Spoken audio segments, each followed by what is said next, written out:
فاسألوا أهل الذكر إن كنتم لا تعلمون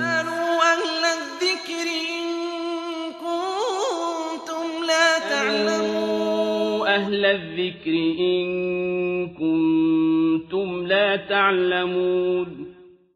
السلام على رسول الله. دمان داودياشida meel kasta daafaha adduunka ka jooga ama ku soo dhawaada barnaamijkeena aan ugu talagalnay in dadweynaha daawanaya loogu jawaabo su'aalaha diiniga ay qabaan. barnaamijkan oo ka doolaya aayad Ilaahay Quraankiisa ku leeyahay fasalu ahla dhikra in kuntum la ta'lamun. waxa martin loogu ah Sheekh Maxamuud iyo Sheekh Xasan Sheekh Axmed oo ku magac dheer Abu Shayba oo ka jawaabi doona su'aalaha aad ka qabtaan noloshiina iyo diintiinaba. barnaamijkeena oo maanta mawduuc isaguna aynu si gaar ah uga hadli doono oo ka hadlaya dulqaadka. waxa uu sheekhu inooga hadli doonaa dulqaadka iyo diintu waxa ay ka qabto. Sheekh Maxamuud ku soo dhawow.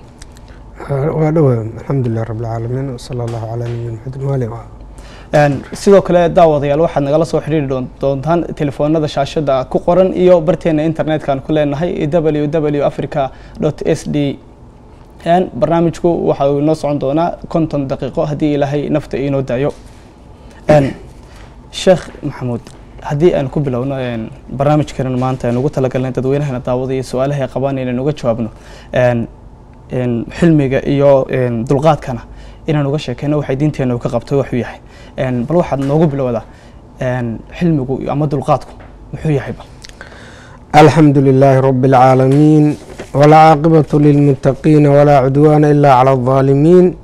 والصلاة والسلام على رسول الله وعلى آله وصحبه أجمعين وبعد. ولا لها نقضى وانا دنيا دافه هذا. السلام عليكم ورحمة الله وبركاته. دلقاتك مركا الله فسره حلمي دقنانشها iyo dulqaadka oo ka soo horjeeda degdega iyo fudaydka oo macnihiisu yahay xilmiga qofku inuu iscelin karo. qofku markuu xanaaqo ee cara ay qaado inuusan degdegin oo hadda xanaaqu uusan qaadin ee uu isdejiyo. waa deganaanshaha dulqaadku qofku uu deganaado marka uu xanaaqo siiba qofkaa ka xanaajiyey hadduu ka sareeyo maalan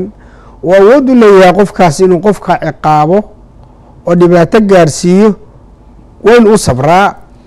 oo macnaa u dulqaata. iscelintaas qofku iscelinayo ayaa waxaa la yidhahda xilmi ama dulqaad la yidhaahdaa. waa laba marka qaybood. dulqaadku sidaan kusoo marnay xishoodkiiba mid dabeeco ah oo rabbi qofka ku abuuray subxaanahu wa tacaala, qof degan oo aan fududayn oo hadallada qaar aysan ka xanaajin karin oo aada deganaasha ilaahay ku abuuray, iyo qof nolosha tajribo ku qaatay oo ayaamuhu soo noolaa, dadka uu la noolaa, uu dad ku dhex jiray la dhaqankii dadka dulqaad ka faa'idaystay. waa la bartaa moogtahay. dabeecada wanaagsan waa la isbari karaa qofku hadduu dadaalo oo juhdi bixiyo waa isbari karaa. oo dhexgelitaanka dadka dhexgalaya oo ka faa'iidaya. nin ragga hore carabta waxaa lagu yidhi dulqaadka ayaa ka barataa la yidhi. markaasuu wuxuu yidhi hebel asagoo noo sheekeynayo jilba xiran oo garwaaxeedsan baa waxaa loo keenay wiil uu dhalay oo lasoo dilay oo nin qarabahay soo dilay. waa wiilkiisii la soo dilay oo meyda kiina wuxuu xidhan yahay soo dilay. wixii garwaaxeedkii iskama furin, maradii macnaha ugu xidhan jilbaha iskama furin. wuxuu yidhi war wiilkaana aasa kana sii daaye, geelaygana 100 halaad ka soo qabto wiilka hooyadii u geeya, sabri mayse sheekadan waa sii wata. ma istaagin, marada iskama furin, wiilkiisina waa la dilay. mar wuxuu yidhi wiilkaana aasa kana sii daaya 100 halaadna geelayga ka soo sooco oo hooyadii hala siiyo, sabri mayse sheekadan waa sii watay. ninkaas oo aan laga dareemin inuu naxay abadan ma laga xanaaqay iyo maadaama wiilkiisii la dilay. marka wuxuu leeyahay marka dulqaadku waa barasho oo waliba nabiga sallallahu alayhi wasallam iyo siiradii ambiyada calayhim salaatu wassalaam iyo dadkii wanaagsanaa iyo dadka sharafta leh dulqaadka leh iyo dhaqankooda ayaa laga bartaa. maala axnaf ibnu qays oo nin aada u weyn ahaa ragga hore ahaa fiicnaa kaba qabiil ba suldaan buu ahaa ma xanaaqi jirin baa layidhi ma xanaaqi jirin. nin baa maalin soo dabagalay oo caybu la dabagalay wuu iska socday. sheekh maxamuud adigoo iga raaliya waxaa khadka inoogu jira daawade kusoo dhawo barnaamijkeena. halo waan ku dhaway barnaamijka waan ku maqlayaa walaal waxaan doonaya inaan su-aal sheekha weydiiyo. haye walaal magacaaga walaal bartaad ka soo hadlaysa adigoo codkaaga sare u qaadaya. waxaan kasoo hadlayaa shubuuti magacayga waxaa la yidhahdaa siman. haye walaal marka waxaan weydiinayaa sheekha su-aala gabadha haddii matala ninkeedu uu diinta caayo gabadhii ka furmaysaa shareecada islaamku maxay ka qabtaa? ninku gabadha diinta caayo may ka furmaysaa gabadha mise kama furmayso? su-aashaasaan rabaa inuu sheekhu iga shoogo. waayo walaal sheekhu isku day doonaa inuu su-aashaada kaaga jawaabo waanu fahnay walaal. sheekh maxamed su-aasha hadda la fahnay waxay inantuyna weydiisay haddii gabadha ninkeedu diinta uu caayo diinteena suban uu caayo cayma lehe gabadhu may ka furmaysaa ninka? masaasha waa sidaas horta diintoo la caayo oo qofku diinta uu caayo waa diinka bax. laakiin waxaa la rabaa arrimahaas oo kale inay qaaliga tagto oo qaaliga ku dacweyso oo tiraa ninkaani waa saygaygii waa ninkii qabay dee islaamkaan isku qabnay diinta islaamka ayaan isku qabnay de diintiibuu caayay diintii aan isku qabnayba buu caayay ruuxa la raba qaaligu markuu tallaabo ka qaado laakiin ayuu iska tegi mayso markii diinta hadduu caayo inay tiraa waa iga bisa waa iska baxay anugu mar hadduu diinta caayo waxaa la rabaa in qaaligu arrinta uu xaliyo oo qaaliga u tagto qaaligu u dacwoodo qaaligu ninka wuxuu ciqaab mudnaa wuxuu ciqaab mudnaa iyo wixii ka dhalan lahaa inuu waxaa laga yaabaa inuusan garanaynba kani inay diinka bax tahay inuusan aqoon baa dhici karta inuu yidhaha carabka iga dhacay oo dee waa uma kasin waxbaa dhici kara laakiin diintoo la caayo diintaa looga baxaya. laakiin qofkii falkaa sameeyey si inanta khayr allaha siiyo ninkii u dhexay hadday tahay waxaa la rabaa inay qaaliga tagto qaaliguna arrintaa uu tilaabo ka qaado asagu oo qoyskiisa uu wada joogi lahaa haddii la kala dirhayo haddii ninkan uu leeyahay anuu maba carabka iga dhacay uma jeedin waa iga dhacday go-aankaas qaaliga iskale. laakiin cayda diinta la caya diinta waa looga baxa aslan waa looga baxa diinta ilaa waa diinta laftigeeda mogtahay sabullahi wa rasuulu wa diinta la caya diinta looga baxayaa. laakiin arrintan oo kale guura ku saabsan qaaliga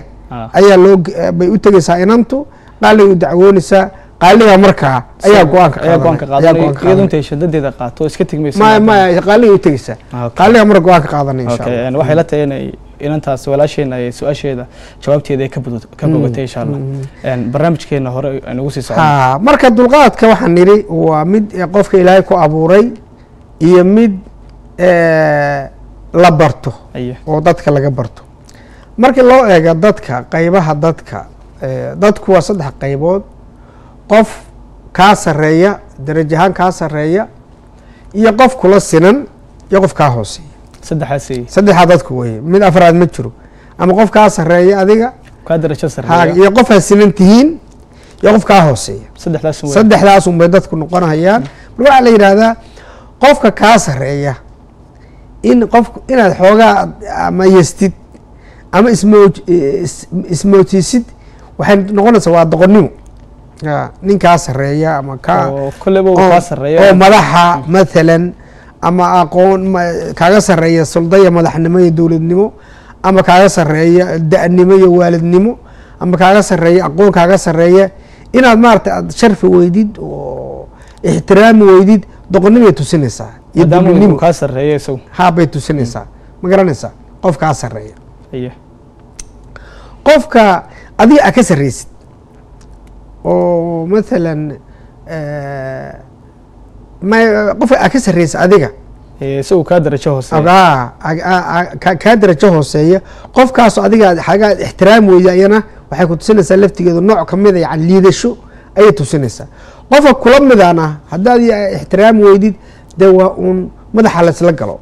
وماشي مشكلة mushkilaha ka dhacdo maadaama marka darajaha aan ku celiye qofka kaa sareeyana wuxuu leeyahay ixtiraam iyo darajuu leeyahay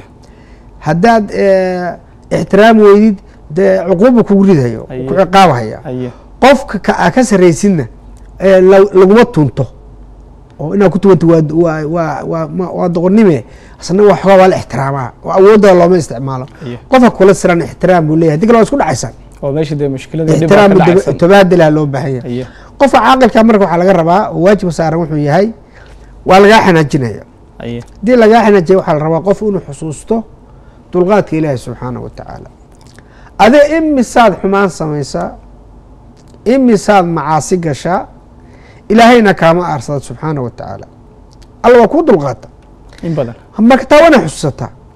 alla waa kale subxaanahu watacaala walow yuaakhid اllahu الnaasa bidulmihim maa taraka calayha min daaba walakin yuakhiruhum ilى ajali musama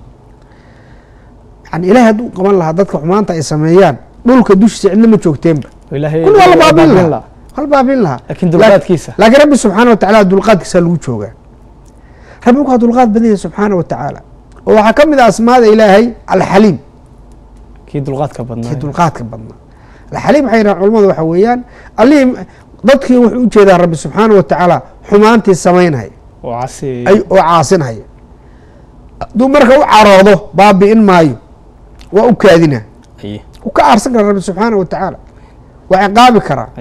qaar buu ciqaabi karaa qaar buu cadaabi karaa qaar buu dhaafi karaa qaar buu ku dadejin karaa cuquubada alla waa sugaya subxaana watacaala waa loo kaadinaya nicmadaas ku dhex jiraan roobka laga jari maayo hawada oksijiinka laga joojin maayo way cunayaan waa ladan yihiin waa loo kaadinaya adiga marka haddii lagaa xanaajiyo waxaa la rabaa xanaaqu inuusan ku gelin inaa xad dhaaftid oo qofku markuu xanaaqo waa inuu xad mucayan ku istaaga qofku waxaa ka tegaya dareenka caqligaasi ka noqonaya saa darteed hadduu xanaaq qofku uduu taaganya inuu fariistaa fiican waayo sheekh maxamuud inagoo barnaamijkeena hore ugu sii socon doona waxaa si toosa inoo daawanaya daawada oo inala soo xidhiidhay walaal ku soo dhowo barnaamijkeena magacaaga iyo bartaad ka soo hadlayso adiga codkaaga sare u qaaday waxay la tib qofka inala soo hadlay khadka waa ka go-ay barnaamijkeenan hore ugu sii socon doonaa sheekh maxamuud marka qofka waxaa la rabaa caradu inaysan xad dhaafin oo uu dul qaato asbaabaha keena ee qofku inuu dul qaato waxaa la yidhahdaa horta dulqaadku wuxuu ka mid yahay min ashraf alakhlaaq dabeecadaha aada u wanaagsan oo aada u sareeya oo dadka waxgaradka ilaahay siiyo ayuu dulqaadku ka mid yahay sababtoo qofka sharaftiisu waa badbaadaysaa waana raaxaysanaya qofka xanaaqa badan hadduu weli cudurada qaar qabo khatar u gelaya hadduu dhiikar qabo maalan ama sonkor qabo ama wadnaha la-yahay waa khatar oo dee dulqaad aad badan uu baahan asaga waa dhibtoonahaya asaa dhibaata soo gaaraysa qofka marka dulqaadka badan asna waa badbaadahaya sharaftiisu jir ahaan buu u badbaadahaya dadkuna way ammaanayaan war ninka hebel waa nin fiican waa nin dulqaad badanoo aan xanaaqin asbaabaha keena waxaa la yidhaha waa dhowr waxyaalood kow waa naxariis dadka juhaasha loo naxariisto oo dadka mararka qaar aan waxba garan waa loo dulqaataa raxmatan liljuhaal dadka naxariist juhaashacaamada caruurtan yaryarka dadka mararka qaar kumaagahaya anigu dee garanayba waxaa ka dhalan kara saa darteed waxaa laga yaaba mararka qaar dadku waxay isku jirabaan qofkan in la juqajuqeeyo oo laga xanaajiya in la isku dayo marmarka qaar loo tijaabiyo dulqaadka in loo tijaabiyo mucaawiya radi allahu canhu nin dulqaad badan bu waata laga sheego shacartu mucaawiya radi allahu canhu oo yihi haddii nin noo dhaxayso tin ma go-deen hadduu jiidana anigaa u dabcinhaya hadduu jiido dabcinaya hadduu dabciyana anaa soo jiidahay soo ma jeedid shacartu mucaawiya macruuf waay radia allahu canhu wa can saxaabati ajmaciin soo ma marka in dadka juhaasha loo naxariisto ayaa dee dulqaad ka mid waxaa kaloo ka mid ah qofka asagoo aarsan kara inuusan aarsan adoo ninkaan ciqaabi kara inaad caradii laqdid ajar badan bay leedahay oo inaad ka arsan oo aad oo aadan waxba dhihin maadaama aad awood u haysan aad arsan ها oo Allah subhanahu wa ta'ala waa yiri wasar'u ila maghfiratin min rabbikum wa jannatin 'arduha as-samawati wal ardu 'iddat lil muttaqin wa kuwa alladhina yunfiquna fi as-sarra'i wad dharra'i wal kadhimina al ghayza wal 'afina 'anil nasi wallahu yuhibbu al muhsinin soo ma jeed oo u degdega damdaafka ilaahi iyo jannada ballarkeedu laga yahay cirkayo iyo dhulka 'iddat lil muttaqin kuwa Allah ka cabsada loo diyaariyay waa kuwa alladina yunfiquuna fi الsaraa'i wالdaraa kuwa baxbixiya markay faraxsan yihiin barwaaqada xilligeeda iyo wadaraa markay dhibaata jirto markasta waxbuu bixiya wاlkaadimiina algayda kuwa carada qariya ay caroodaan dulqaadka badan carada qarsan wاlcaafiina can الnaas kuwa dadka iska dhaafay iska cafiya wallahi yuxibu اlmuxsiniin marka dadkaas fiir waa sifaat ahli اljanna ayay leeyihin dadkaas kadam alghayd alcafu can الnaas carada la qariyo dadka la iska cafiyo an waxay ka mid tahay sifaat ahli اljanna ayay ka mid tahay dadka jannada way ku sifoobeen dadka jannada gelaya ay ku sifoobeen Allah subxaanaه wa taعala waa ka yidhi walaman sabra wagafara ina dalika lamin cazmi اlumuur qofka dhaafa ka sabra dhibka loo geysto iska dhaafa waxay ka mid tahay arrimaha loo qasto waaweyn waxyaalaha waaweyn ee muhimkaa ayay ka mid tahay waxaa la yidhaahdaa shaydaanka oo aadan u jeedin ilaha laga hoos galaa subxaanaه wa tacaala ilaahay waa laga hoos galaa وإما ينزغنك من الشيطان نزغ فاستعذ بالله إنه هو السميع العليم وما جد أسجع إلهك وسجلسه سبحانه وتعالى وسجل إله بدنسه أما بين آدمك طبيعات في عمل ولا رقم ولا تستوي الحسنة ولا السيئة ادفع بالتي أحسن فإذا الذي بينك وبينه عداوة كأنه ولي حميم وما يلقاها إلا الذين صبروا وما يلقاها إلا ذو حظ عظيم وإما ينزغنك من الشيطان نزغ فاستعذ بالله إنه هو السميع العليم soo ma jeedi marka qofkii marka u dulqaadatid hadduu xumaan kugu sameeyo wanaag u bedeshid waa ku dharbaxay waa qosashayba dharbaxay ku dhuftay dee isagu yaabayaaba mar haddii aad uu khajilaya isaga ama aad tiraahdo markuu ku dhufta dharbaxayo dhinaca kale ku dhufo uu sii yaabayaaba kolo Soomaaliya kama suurtoodaan u malaynay dadkeena way nagu adagtay dadkeena inaan saas sameeyno annaga Soomaalida inagu dadkeena waxay eegayeen dad intiqaamiyo oo dadka markasta jecel inay wax ka goostaan ay yar badan waa meel ka marta mantaqaanin xaggaas iyo waxay ku leeyihiin ninkii farku saara laba la saara bay ku leeyihiin يعني كم تشرت بدي دقن كود يس قافض ذي دلقات كي الناس دلقات ضد في عن دلقات دلوقتي إن دينتو إن عمرتي ما هذا إلا يسكت دلقات ما ولي ضد في عنه صبره ودي حتى odayaasha iyo dadka salaadiinta iyo waxgaradka iyo waa lagu tijaabiyaa qofka waxaan marka qaar in la yiraahdo in oday meel iska fadhiyo hebel in yar hadii loo dhiibo laan ama soo u leh si loo tijaabiyo odaga suu u sabray in la eego iyo sawirkiisa iyo dulqaadkiisa in la eego laakiin waxaan leedahay dulqaadku waa ugu yaryahay dad waxaan xanaaq dhow oo degdeg badan taa lama rabo marka axmed ma ka hadlaynaysaa marka waa in la noqdo dulqaad badan si loo rabo qofka in loo sabro siiba dadka madaxda ee dadka xukumahay ninka madaxda hadduu xanaaqo dacaradu kharibaya sooma war suldaanka isagana waa in loo sabro weeyaan dadka xukumahaya ee kaaba qabiilka inuu xanaaqo maaha shiikha daaciga inuu xanaaqo maaha ee caalimka ee dadka xaqa u sheegahaya aduu dadkii waaweynaaday calaamada waxbaa laga sheegahayaa waa laga hor imaanahayaa waa inuu eegaa siirat alambiya calayhim asalaatu wassalaam siirat rasuuli maxamed sala allahu alayhi wasalam sida loo galay si u dhaqmi jiray si loo galay soo sujuudsan maa nebiga waxaa laga saaray madaxa madheer baa laga saaray waa laga saaray nebiga sala allahu alayhi wasalam marka waa inuu fiiriya macalinka qur-aanka dhiga macalinka qur-aanka dhiga usha iska wata mar kastaba oo ilmaha gadha ku haya unu isaga laftigiisa isaga waa laba mar ilmaha mar hal xanjafiyo laakiin dulqaad u baahan tahay ilmaha yarka masaakinta loo turo oo loo naxariisto waa ilmadow masaakin bulshada dhamaanteed marka la soo wada diro diinta waxna faraysaa in dulqaad la wada qaato aad iyo aad siba waalidki aabihi hooyadii ilmaha iyaga dhalay sooma tarbiya bay ka rabaan dulqaad baa laga rabaa marka dadka oo dhan ninka daaciga ninka ganacsadaha ninka madaxda siyaasiga suldaanka macalinka aabaha hooyada qof kastoo bulshada la dhaqmahaya kuwaa si gaaraan u sheegay dulqaad baa laga rabaa inuu ilaa bini aadamkan qaar baa toosan qaarna waa qaloocan yihin oo dadka dee shantaa farasaan u sinayn ha bas u sinayn waxyaalaha keena waxaa ka mid ah dulqaadka qofku inuu ka xishoodo inuu qofka u jawaabo hadal xun buu ku yidhi maalan xishood soo marna hadal xun buu ku yidhi waa ka aamusaysaa marka qofki ha naftaadaa ka ilaalinaysa oo waxaa la yidhaahdaa maa afxasha xaliimun walaa uxasha kariim nin dulqaad badan hadal xun ma yidhaahdo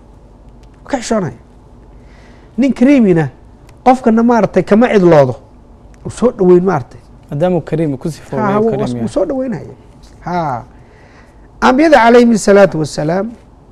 nabiy llahi ibraahim calayhi الsalaatu wasalaam allah wuxuu ku tilmaamay ina ibraahiima laawaahu xaliim ibraahim abulambiyaa bacda nuuxin calayhi الsalaatu wasalaam ha ilahay wuxuu yihi awaahun xaliim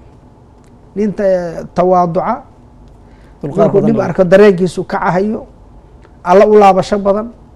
dulqaad badan wiilkiisa alla muxuu yihi fabasharnaahu bigulaamin xaliim ismaaciil calayh الsalaam fabasharnaahu bigulaamin xaliim waxaan ugu bishaareynay wiil dulqaad badan nebigu alayh الsalaatu wasalaam nabigeena maxamed alayh الsalaatu wasalaam waxaa ka mid ah tilmaamihiisa weligii haddii wax loo dhibay nabiga alayh الsalaatu wasalaam naftiisa uma aarsan nebigu isagoo si nabiga alayh الsalaatu wasalaam sii jeeda oo halkaa mara u saaran tahay xoogaa mara ay adag tahay xorteedu reer baadiyaha kusoo jeeday waa eega nebigu sala allahu alayh wasalam an maxamedow xoolaha waxaa naga sii ilaahay nebigu waa eega alayh الsalatu wasalam wuxuu xoola siiya kama xanaaqin nebigu sal alla alay wasalam marka nabiy llahi maxamed sal l slam man taqama linafsihi ilaa an tuntahaka xurmatullah kama argoosto ilaa an tuntahaka xurmatullah waayo sheekh barnaamijkeena hore nagu sii jiri doonaa waxaa si toosa barnaamijka u jira walaal kusoo dhawo barnaamijka halo walaal magacaaga iyo bartaad ka soo hadlayso magacayga lugsi maxamed cabdi haye lugsiya magacaygu waayo walaaleen su-aashaadaan qabtaa maxay tahay waan ka xumay telefoonka oo soo hadlaha isaguna ka go-ay sheekh maxamuud halkaa nabiy llahi maxamed sal lla alay slam waxaan nidhi cidna kama aarsan jirin haddaan diinta alle subxaana wa tacaala lagu xadgudbin xadiidka muslim wariyey qofna kama aarsan jirin nebigu sala allahu alayh wasalam lakin haddii diinta lagu xadgudbo nebiga calayhi salaatu wasalaam alla dartiiba nebigu xanaaqi jira u caroon jiray calayhi salaatu wasalaam alla dartiiba diinta ilahay lagu xadgudbay laakiin asaga naftiisa wixii la yeelay nabiga alayh salaatu wasalaam waa u sabri jiray nabiga alayh salaatu wasalaam diinta markii dee lagu xadgudbon bu isagoo xanaaqi jiray markaas waa garanaysaa maalintii uxud wixii ku dhacay nabiga alayh salaatu wasalaam ilkaha qaarjabeen koofidii birtaa ay gashay wejiga nabiga sala allahu alayh wasalam waad garanaysaa maaragtay nabiga alayh salaatu wasalaam wuxuu yihi ku yihi ashaja cabdilqays wafti baa u yimid reer cabdilqays niman la yidhaahdo nin xoogaa daqar laha ku jiray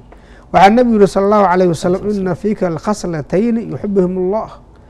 laba aad leedaha tilmaamood rabbi jecel yahay subxaanaه wa tacaala alxilmu wاlanaa alxilmu wاlanaa yani dulqaad iyo kaadsi qof dulqaad le baa tiyo qof arinka u kaadiya oo ka fiirsada ma degdegeysid laba tilmaamadu wey xilmiga dulqaadka iyo kaadsiga iyo anaada nabiga salى الlahu عalيه wasalam wuxuu yihi laysa shadiidu bisurca yani ninka adag oo raggaa oo kartida badan kan dadka legda maaha qofka dhul ku dhufanayo ee murqaha waaweyn maaha inama ashadiidu aladi yamliku nafsahu cinda algadb waa ninka isqaban kara ninka markuu xanaaqo iscelin kara aladi yamliku nafsahu cinda algadb markuu xanaaqa iscelin kara xadidka bukhaari muslim waa wariyey mar taasa ammaana qofku inuu iscelin karo ayaa iyado de ammaano oo wax lagu ammaano waa ninka ragga ee kartida leh ee raganimada lagu sheegi karo laakiin ninka dadka markuu qabata dhulka ku dhufanayo ee legdahaye ee xoog kaas maaha keliya kaas isaga kuma sifooba dee qof u kaadso oo dulqaad badan sheekh maxamed barnaamijkeena hore uga sii soconaa haddii su-aal kale aan ku weydiiyo waxaan ku odhan laha bal waxaad sheegtaa bal qeybaha dadka ay u qeybsamaan marka laga hadlayo dulqaadka waatan marna soo xusnaye dadku ninka qofna waa qof kaa sareeyaan niri qofna waa qof kaa hooseeya qofna waa kula sinaya saddexdaas soo qaybsan ha waxaa la rabaa qofka inta badan qofka kaa sareeya dee ixtiraam buu leeyahay inaadan ka xanaajina maagin horta adigu kaa sareeya haddaa maagtid dee xanaaqna dhib buu ku geysan karaa aye ha oo qof kaa sareeyo oo ixtiraam iyo taqdiir iyo maamuusu leeyahay aye ama kaaga sareeya madaxnimo iyo siyaasad iyo duqay iyo suldaan iyo caaqil ama caalim iyo qof waalid ixtiraam qofkaasi leeyahay qaab kaaga sareeya ixtiraam buu ka ixtiraam taqdiir buu leeyahay haddiise aad adigu maagtid dee khatar baad gelaysaa inuu xanaaqaa dhici karta inuu ku dhibaa dhici karta waa kii dhihi jiray ibnu wardi janib suldaana waxdir badshahu laa tukhaasim man idaa qaala facal ha nin hadduu yidhah hadduu wax doono samayn kara dooda iyo ka hor imaanshaha iyo lama rabo ha khayr u sheegidda iyo naseexada iyo tusaalayntu waa shay wanaagsan wa le waa ka hor imaanhaya oo dee isagu wuxuu awoodaa wuxuu doonay inuu sameeyo marka waa khatar kaas ha waa la iska ilaaliya waa laga feejignaadaa waa khatar baa ka amaanaysa ama sharafdar kaa imaanaysa aabbaha baa ka hor timid ninka caalimkaabaad maaragtay ayaad yeestay aye oo caalimka ahaa ee ilaahay sharfay subxaanahu watacaala waayahan de waa arkaysaayo waa un sheekh ixtiraam soo yar yahay odayga raaliya waxaa si toosa khadka ugu jira qof tiri soo hadlay halow soo dhawo walaal barnaamijka walaal magacaaga iyo halkaad ka soo hadlaysa waayo su-aashaada walaal qabtaa maxay tahay waxaan ka soo hadlaya hargeysa aye su-aal baan weydiinaya sheekha waayo walaal kusoo dhawo weydi walaal ma garanaysaa nin baan guursaday aye meherkayga waxaan ka dhigtay 12 saac aye maxay diinta arrinkaa ka qabtaa arrinka meherkaaga baad ka dhigtay 12 kitaab 12 kitaab baan ka dhigtay diinta arrinkaa ka waradiinay sheekha su-aasha soo weydiinay waayo walaal waad mahadsantahay sheekhuna isku dayi doona inaad su-aashaada uu ka jawaabo waxay tiri macnaha nin baan isguursanay marka meherki maxaan ka dhigay tiri 12 kitaab baan ka dhigay tiri meherka horta ayada xaq u leh haweenta la guursanahayo ayaa xaq u leh waxaa iyadu rabtay ka dhigi kartaa marka 12 kitaab hadda 12 kitaab hadday iyadu ka dhigatay xoolana ay yihiin kutubta waa lasoo gadayaa soo ma lacag baa lagu soo iibinaya lacag baa lagu soo iibinayaa dee meherkaas waa ansaxaya meherkaas 12 kitaab dee nooca yihiin anagu ma ogin laakiin wix iyadu inantu ay sheegato iyadu ku qanacdo oo tiri aniga meherka mid hadday tiraahdo fatxulbaari baa meheri ah maadaama iyadu ku qanacday fatxulbaarigaas ha la ii soo gado dee wuu u soo gadin waa u keenaya waa meherkeedii meherkii intaasaa kaga ha iyada waa hadday ama hadday lacag sheegato ama hadday xoolo nool sheegato iyada xaq u leh cidna kuma faragashan karto marka hadday inantu iyadu tiri nin baan isguursanay oo 12 kitaab baan meherkeyga ka dhigay raallin ay ku ahayd dee meherka waa ansaxaya ninkana waxaa laga rabaa inuu maaragtay usoo gado halkaa waxaan baraarujinayaa soomaalida culays ka haystaa ama xoolaha ku mehersadaan nool ama lacagha lagu mehersado waa laga dahayaa dumarka meherka waa laga dahaya dumarka waxaa la rabaa meherkooda in la siiyo haddii ayadoo raallitoo dib loo dhigo waa gaar laakiin mararka qaar dumarka soomaalida waxay aaminsan yihiin haddii meherka la siiyo in la nacay fuudahayba ninkii ama la furahayo saas maaha hal rabaa meherkeeda inanta markii la meheriyo oo la guuriyo in meherkeeda la siiyo horta ila meherkaaga waa kan muqadam laga dhigo ha in la siiyo saasaa fiican haddii iyadoo ay tiraahdo hadda haysiin hadhow isii ama ay ka cafisa waa heli kartaa ama qeyb ka cafiso ha waa heli kartaa laakiin waxaad arkaysaa nin odaya oo daa oo dhimanahaya hadda oo laleeya wuxuu dardaarmahayaa meherkii hooye intaasoo ilmood dhasho ayana 60-70 jirta buu hadda dardaarmahaya oo aanu siinba ha oo laga yaaba waaga wixiina isbedeleenba qiimihii ina isbedeleen wixii aysan isku nuucba ahayn waa ku imaanaya waxay ku leeyihiin 1,000 shilin baan ku mehersaday maaragtay soomaali ahoo wadaadaano hadda 1,000 shilin hadda maxay goysaa sax waa la garan karaa waa la qiimeynaya laakiin waxaan dardaarmaynaa gabdhuhuna waxay raalli ku yihin ayaku iyo safaraha ka badinin waysan qaaliyeynin sida waayahan 100 garaamo dahaba iyo 200 iyo 5 waxaan la garanayn iyo 10 kun oo dollar iyo 2 kun iyo wax un maaragtay inantu ay raalli ku tahay oo macquula ninkan aan ku cuslayn ha inuu bixiyo inay iyaduna sheegato ama kutub ha ka dhigato ama dahab ha ka dhigato ama lacag ha ka dhigato ama xoolo ha ka dhigato ninkuna inuu si fiican u bixiyo oo inta waxeedii aanu ka warwareegin uusan ka warwareegin saas baa maaragtay waxay la tahay inay su-aasha ka bogan doontaa marka waxaan ku jirnay qofka kaa sarreeya marka ixtiraam uu leeyahay qofka kaa hooseyna dulqaad baa la qofka kaa hooseeya inaadan ku istaagin maadaama uu kaa hooseeyo waa ina dulqaad u baahan qofka kula sana ixtiraam buu leeyahay ixtiraam mutabadel inaadan yasin inaadan iskala sarreyn haddii kale waa isku dhacaysaan ixtiraam mutabadel loo baahan yahay saasaa loo baahan yahay in la yeelo saas markaa waxaad saddexba u qaybsamaan qof kaa sarreeya iyo qof kaa hooseeya qof aad la simantay qof kula siman oo labaduba mid walba dee dulqaadkiisa kaaga baahan yahay yala dhaqan sida mucaamalada dadka nebiga sala allahu alay wasalam waa ka yidhi ittaqi illah xaytu maa kunta wa atbici sayi'ata alxasanata tamxuha wa khaaliq innaasa bikhuluqin xasan ilaahay ka baq meel kastoo aad joogtid haddii xumaan kaga dhacdan wanaag ka dabagey waa tirtiraysaa wa khaaliq innaasa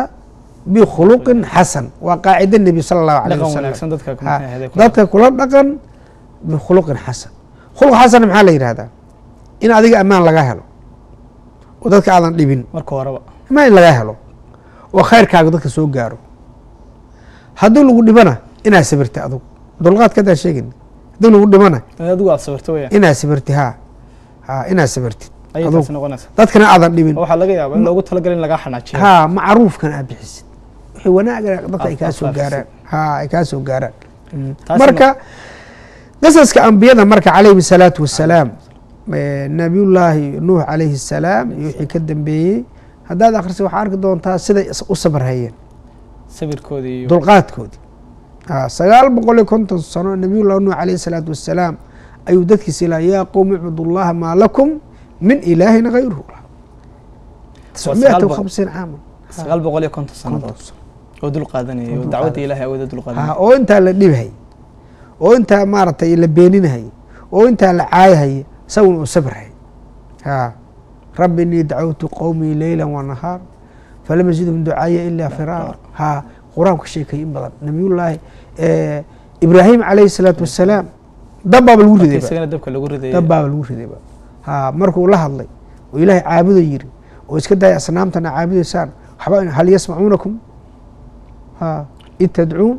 aw yanfacuunakum aw yaduruun uu la hadlay u aqal celiyey waa kuwa daba ku rida nabiyullaahi ibraahim calayhi salaatu wassalaam ilahna uu ka badbaadiyey nabiyullaahi muusa calayhi salaatu wassalaam waar say u galeen bani israa'iil oo ilaahay yani fadligii subxaanahu wa tacaala fircawn la halaajiyey ayakii la badbaadiyey way caayeen way dhibeen aad bay u dhibeen yaa ayuha aladiina aamanuu laa takunuu kaladiina aadow muusa fabara'ahu allahu mima qaaluu wa kaana cinda allahi wajiha oo nabi isagu noo sheegay sala allahu alayh wasalama bani israa'iil markay qabaysanayaan raggu dharka iska dhigi jireen meel fagaara kulligood isu jeeda ceeb iyagoo qaawan bay ayagu qaawan nebi muuse calayhi salaam marka meel gaara ayuu ku meyran jiray waxay dheheen sheelu qabaa xaniyaha bararay waa caayeen maalin dambe asagoo meel ku meyranayo dhagax saartay maradii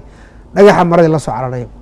soo cayrsaday raggiibu dhex keenay waa ninka qurxoon maba laba dhagaxiibu dhowr ulood ku dhuftay ilaahay markaa bari ka yeeliyay fabara'ahu allahu mima qaaluu wa kaana cinda allahi wajiha nabiyullahi ciisa calayhi salaatu wassalaam waa arkay in la dilaa la isku dayeyba oo la mu'aamareeyey ilaha badbaadiyey subxaanahu wa tacaala bal rafacahu allahu ilayhi wa kaana allahu casiizan xakiiman nabiyullaahi moxamed sala allahu alayh wasalam waad garanaysaa yani marka noloshii oo dhan waxay nebiyada waxaan ka dhex arki karnaa dulqaadkay lahaayeen barnaamijkeena hore ugu sii socon doonaa halo walaal kusoo dhawo barnaamijka walaal halo walaal magacaaga iyo halka ka soo hadlayso adigoo codkaaga sare u qaadaya war magacay kaamil cabdi ayuu galeeyo waxa ka soo leedsama codka walaal sare u raqad magacayga waxa la yiraahdaa kaamil cabdi aye su'aashaadu maxay tahay sheekha waxaan udin lahaa waan ka xunahay qofka soo hadlay isaguna uu ka go-ay khadku barnaamijkeenu kusii socon doonaa sheekh marka waxaa laga baranaya qisaska ambiyada calayhim salaatu wassalaam oo dhan dulqaadka ayaa laga baranaya arrintaas si gaara waxay u khuseysaa si gaara dadka o dhan bay u taallaa lakiin ducaadda dadka diinta ugu yeerahaya dulqaad baa looga baahan yahay inay u sabraan dadka oo iyagu dee Ha. cid walba way arkayaan oo nin Ha. wanaagsan iyo nin xunba way ha arkayaan oo yani waxaa ku jiray dardaarankii luqmaan alxakiim maca ibnihi yaa bunaya aqim الsalaata waamur bilmacruufi wanha can اlmunkar wasbir calaa ma asaabak ina dalika min casmi اlumuur ha yani salaada maandhow si fiican u tuko dadkana khayrka u sheeg Aye. xumaantana ka reeb wasbir calaa maa asaabak wixii kugu dhacay inaad u dulqaado oo u sabir ina dalika min casmi اlumuur waa inaad sabartaa dulqaaday u baahan tahay dadku ambiyadii calayhi الsalaatu wasalaam ilaahay soo diraa laga hor yimid wadaadka lasoo dhoweyn maayo waa lagu caayin or waxbaa lagaa sheegin waa inaad u sabartaa marka maadaama dacwaddii ilaahay aad wado xaq baa wadaa waa inaad u sabartaa oo fii suurati اlcasri bismi اllaahi الraxmaan الraxiim wاlcasri ina alinsana lafii khusr ila aladiina aamanuu wacamiluu الصaalixaat watawaasaw biاlxaqi watawaasaw biالsabr xaq baan sheegahaya waana xanaaqahaya isma qabanaysa isma qabanayso maxaad xanaaqaysaa waa in dee qof xikma way ahaataay waa inaad u sabartaa oo u dulqaataa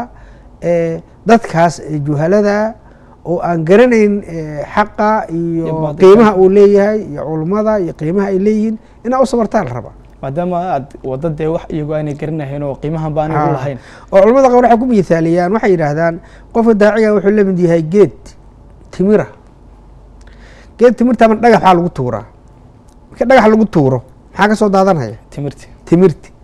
dadkuna waa daqar hayaan geedkii isna waxbuu bixinaya timir buu dadka siinaya hasa laga rabo qofka daaciga dadku markay ku daqraan waa in hadal macaan adigu aad ugu jawaabtaa iyo wanaag kaa helaan iyo dulqaad waa ina kaa helaan laakiin haddaa xanaaqdid de meeshiiba adigana dacwaddaada socon mayso waa sinmaysaan qofki iyo isku mid baa noqonaysaa dadkii hore wanaagsanaa waxyaalaha laga haya waxaa ka mid ah luqmaan alxakiim maalan wuxuu yihi saddex qolo wuxuu yihi saddex lama yaqaano iyo saddex la hela mooyaane maalan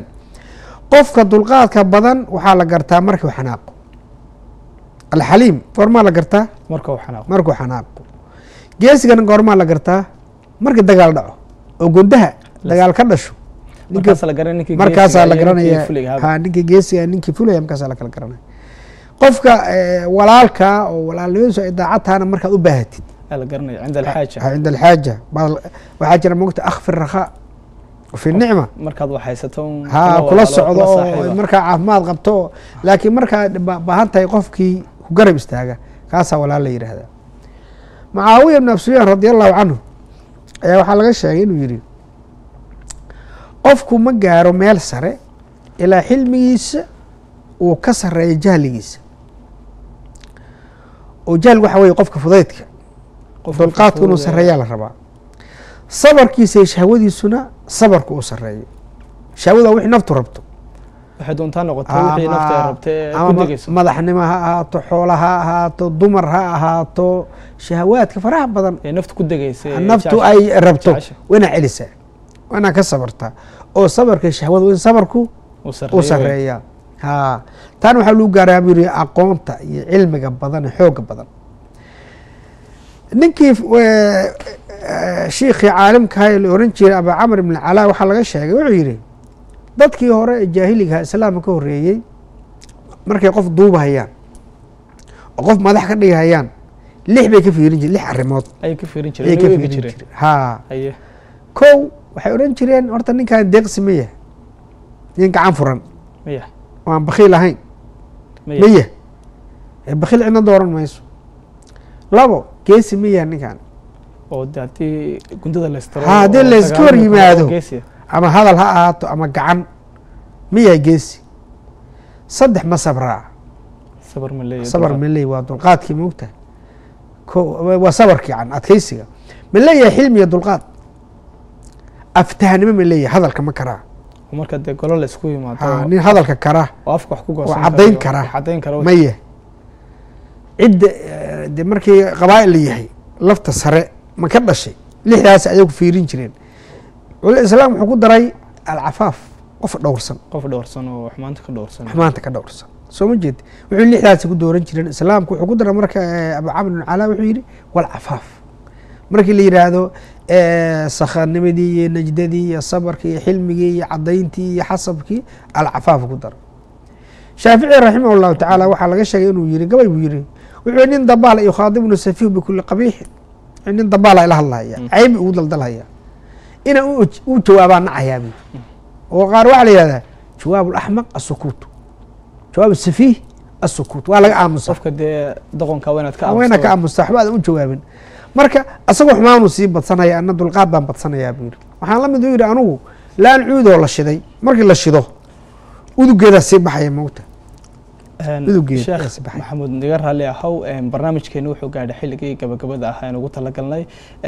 idinkana daawadayaal aad iyo aad ayaad u mahadsantihiin si aad noola soo xidhiidheen si aad noo daawateen barnaamijkan barnaamij lamida intaan ku kulmayno waa anigoo idin leh nabadgelyo assalaamu calaykum waraxmat ullaahi tacaala wabarakaatu فاسألوا أهل الذكر إن كنتم لا تعلمون اسألوا أهل الذكر إن كنتم لا تعلمون أهل الذكر إن كنتم لا تعلمون